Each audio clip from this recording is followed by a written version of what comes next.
Hey, it's Kim again. Now, I did promise that I would do a review for this episode, and I am going to. It's been New Year's, so I've been on vacation for the last 6 days, so this is very late, and it's not going to be as long as most of my other reviews, so I'll probably just be covering controversy around Ragnar's death and what happens next, and not really the whole episode in its depth like I normally do. So with that out of the way, let's get into this episode. So the episode starts off very succinct with a few major things. We have Ragnar starting to prepare himself to be ready for what's going to happen. We see that Ivar has kind of formed a relationship with Athelstan's son, which is pretty cool, as they play chess together. And then the preparations are made for Ivar to leave, and Ragnar says his goodbyes to King Odin and hands over the cross that Athelstan had to his son. Now, I definitely think the interesting thing to take out of this part of the episode is the relationship between Ivar and Alfred. Now, according to the histories of England, these two people's lives are going to be very much intertwined in the next going on seasons, which means that a relationship between them of friendship will port themselves in this kind of relationship that King Odin and Ragnar had, where they were friends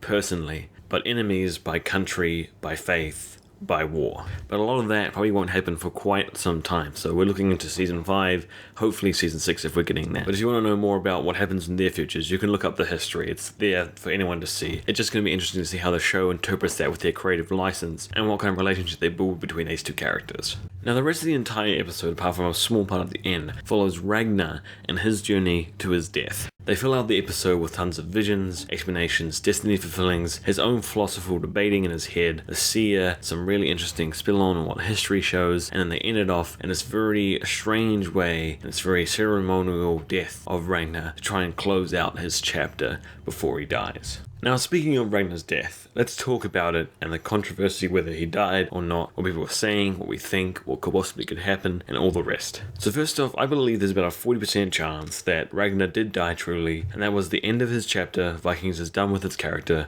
All we're going to do is have some few more flashbacks, some impacts of his fame, history, and his sons. I'll give another 40% chance that at some point we see him in Valhalla, whether it's when Lagertha dies and meets him there, or something like that. I only give that a 40% chance because I don't know if the show is going to go with the more history path of what we know and what's true, kind of, or if they take a lot more creative license with it and make it more mythical, with Valhalla being real and not just being this place that Vikings believed in. It is the History Channel, but they've never taken that name seriously at all. And then there's a 20% chance that any one of the other many theories about how he could survive, what he does next, his storyline happens.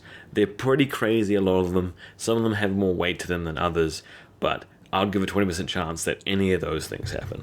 Personally, I would like to see Ragnar have some closure. Either if the show goes more fantasy route and goes to Valhalla, I would like to see that. Or if they see some other way to close out his chapter without him just dying now, but not really severely impact the change of history by keeping him alive. You guys can tell me what you guys thought about Ragnar's death, whether it was done well, how you think he's going to survive, or if not. It's really interesting to hear you guys' theories on how he could possibly wiggle out of this, or how stupid I am for even mentioning the possibility that Ragnar could survive in any way, shape, or form. Now, I would love to make more and more about this episode, go through Earl, his relationship, the scenes we got, and a whole bunch more, but I just sadly don't have enough time, because the next episode of Vikings is literally going to air probably before I post this.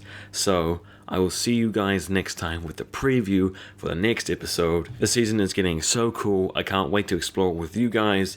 Make sure to subscribe. Other than that, I'll see you guys next time.